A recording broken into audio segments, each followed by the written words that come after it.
বন্ধু, দাদা, ভাইটি, ভণ্টি, ভাইদেউ, শ্ৰদ্ধাৰ শিক্ষাগুৰু যিসকলে মোৰ এই ভিডিঅ'ত চাই আছে, সকলোলৈ মোৰ এটা বিনম্ৰ অনুৰোধ, মোৰ এই ভিডিঅ'টো এটা শ্বেয়াৰ মাৰি দিব যাতে কোনো নিৰ্দোষী মানুহ বিনা দোষত আৰক্ষীৰ হাৰাশাস্তিৰ সন্মুখীন হ'ব লগা নহয়। অনুগ্ৰহ কৰি ভিডিঅ'টো শেষলৈকে চাওক, কাৰণ এই তথ্যখিনি জানিলে হয়তো কাইলৈ আপুনিও আৰক্ষীক জনাব পাৰিব যে যি দেখা গৈছে সেয়া সত্য নহ'বও পাৰে। আপোনাক যদি আদালততো প্ৰেৰণ কৰা হয়, তাত আপুনি আপোনাৰ উকিলৰ দ্বাৰা আদালতক জনাব পাৰিব যে আপুনি ষড়যন্ত্ৰৰ বলি হৈছে। হয়, আজি আপোনালোকৰ বাবে লৈ আহিছোঁ বৰ্তমানৰ সকলোতকৈ জনপ্ৰিয় মেছেজিং এপ হোৱাটছএপৰ দ্বাৰা সংঘটিত অপৰাধৰ বিষয়ে। আজিকালি হোৱাটছএপৰ যোগেদি গালিগালাজ কৰা, ভাবুকি দিয়া, অশ্লীল ফটো ভিডিঅ' প্ৰেৰণ কৰা বা ব্যক্তিগত ফটো এজনে আনজনক দি IT ছেকশ্যনৰ অধীনত জেললৈ যায়। অপৰাধ কৰিলে জেলত যাবই লাগিব, ইয়াত কাৰো আপত্তি নাই, মোৰো আপত্তি নাই। প্ৰায়ে দেখা যায় যে হোৱাটছএপৰ যোগেদি প্ৰেৰণ কৰা মেছেজৰ স্ক্ৰীনশ্বট লৈ প্ৰিণ্ট কৰি এজাহাৰৰ লগত গাঁঠি দিয়া হয়, বা আৰক্ষীক মোবাইলত দেখুওৱা হয় যে অমুকে তাৰ মোবাইল নম্বৰৰ পৰা হোৱাটছএপ যোগে ভাবুকি দিছে বা বেয়া ফটো ভিডিঅ' পঠিয়াইছে। আৰক্ষীয়ে মোবাইলত দেখি তথা স্ক্ৰীনশ্বটৰ ওপৰতে বেছ কৰি তদন্ত আৰম্ভ কৰে। স্ক্ৰীনশ্বট মডিফাই কৰাটো একেবাৰে সহজ, সেয়া সৰু বাচ্চা এটাইও জানে। কিন্তু বাস্তৱত মোবাইলত যদি দেখা যায় যে অমুক নম্বৰৰ পৰা হোৱাটছএপ যোগে ভাবুকি আপত্তিজনক ফটো আহিছে, তেন্তে প্ৰথম অৱস্থাতে আপুনি 100% নিশ্চিত হৈ যাব যে সেইটো নম্বৰৰ পৰাই মেছেজ আহিছে, কিন্তু সেয়া সঁচা নহ'বও পাৰে। কাইলৈ যদি দেখা যায় যে আপোনাৰ হোৱাটছএপৰ পৰাও কাৰোবাৰ হোৱাটছএপত আপত্তিজনক ফটো ভাবুকি দিছে, আপোনাৰ মোবাইলৰ পৰা আপুনি এনেকুৱা একো অপৰাধমূলক কাম কৰা নাই, তেন্তে কি কৰিব? এতিয়া যিখিনি দেখুৱাব গৈ আছোঁ সেয়া কেৱল মাত্ৰ সচেতনতাৰ বাবে। অপৰাধীক উৎসাহিত কৰাটো মোৰ উদ্দেশ্য নহয়।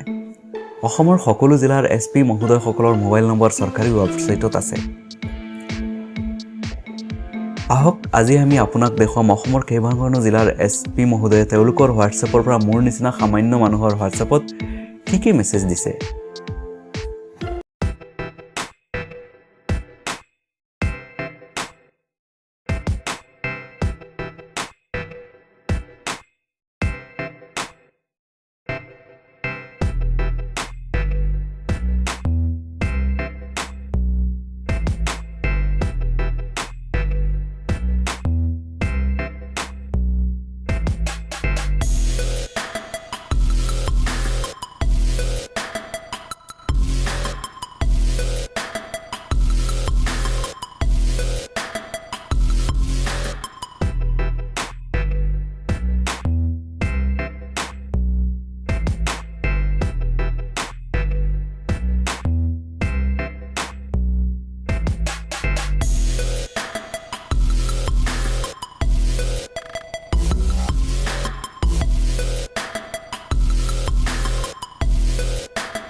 আকৌ এবাৰ সোঁৱৰাই দিছোঁ, কেৱল সচেতনতাৰ বাবেহে SP মহোদয়সকলৰ নম্বৰ ব্যৱহাৰ কৰিছোঁ।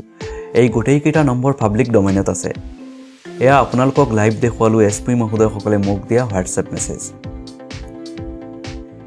কিন্তু বাস্তৱত কোনো SP মহোদয়ে মোক এইবোৰ মেছেজ দিয়া নাই। এয়া মাত্ৰ টেকন'লজি আৰু বুদ্ধিৰ ব্যৱহাৰ কৰিছোঁ মাত্ৰ নিৰ্দোষী মানুহক হাৰাশাস্তিৰ পৰা বচাবলৈ। অনুগ্ৰহ কৰি ভিডিঅ'টো বেছিকৈ শ্বেয়াৰ কৰি দিয়ক যাতে সকলো মানুহে গম পায় আৰু নিজকে এনেকুৱা বিপদৰ পৰা ৰক্ষা কৰিব পাৰে। ভিডিঅ'টো সম্পূৰ্ণকৈ চোৱাৰ বাবে আপোনাক ধন্যবাদ জনালোঁ। আকৌ এবাৰ আপোনাক অনুৰোধ কৰিছোঁ ভিডিঅ'টো শ্বেয়াৰ মাৰি দিয়ক।